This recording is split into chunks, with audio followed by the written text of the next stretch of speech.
Hey guys, Dal here from Dal's Rigging and Crane Tips. Yeah. Just got some feedback from my old mate, Big Boy. Yo, Big Boy, top video, very professional and priceless tips for newcomers. Can you do something on what makes a good Franna dogman, e.g., how you can make the operator's life easy, rigging loads? Big boy.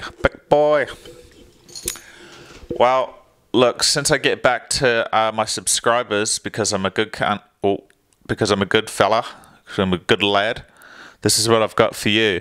To make your operator's life easy in a Franna, this is what I recommend, buddy. This is what I recommend. Franna drivers can see everything because it's only 10 meters in front of them. At the most, you know, maybe a bit further, but they can see everything. So don't go too ham or don't go too hard out on your signals. He can see everything. You're pretty much there just to hook the load up for a Franna driver, really, because he can see everything. It's close to him. He can see the jib distance and everything. So you don't really need to go too hard on that stuff. That's one tip. Another tip on a Franna, keep everything short. Keep your rigging short.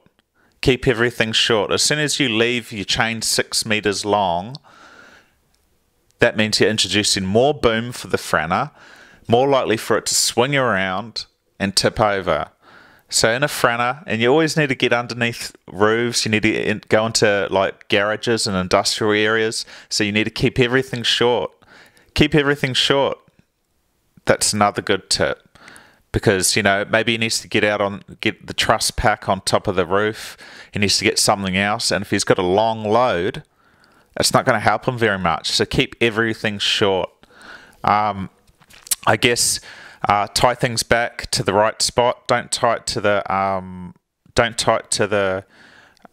spreader bar. You know, tie it to a nice firm part of the Franna. Usually those top lugs are a good spot, or that side bit is a good spot, but there's a little side bit by the light, but it is a thin piece of bar, but still should be all good. I always go on the lugs, but it depends. If it's a gas spot or something little, sometimes if the site doesn't require it, don't put it on because it's not worth it.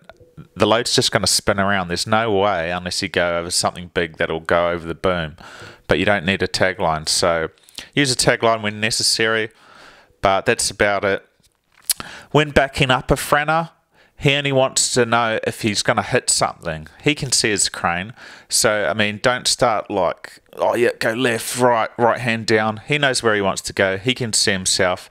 Just make sure you're there to tell him to stop if he's going to back into something. So that's your main goal. So a Franna driver, he can see most things. So you're kind of just there to help him out. You know what I mean? Take control when you need to. Let them know that you're still there. But I mean, that's the tips I've got for you, Big Boy. So if you follow those ones, you can make the crane operator in a Franna life easier. Alright. Anyone else got questions? Hit me up in the comments. I'll do a reply video. Cheers, guys. Dal's Rigging and Crane Tips. Subscribe here so we can get to 400 Gs. Yeah.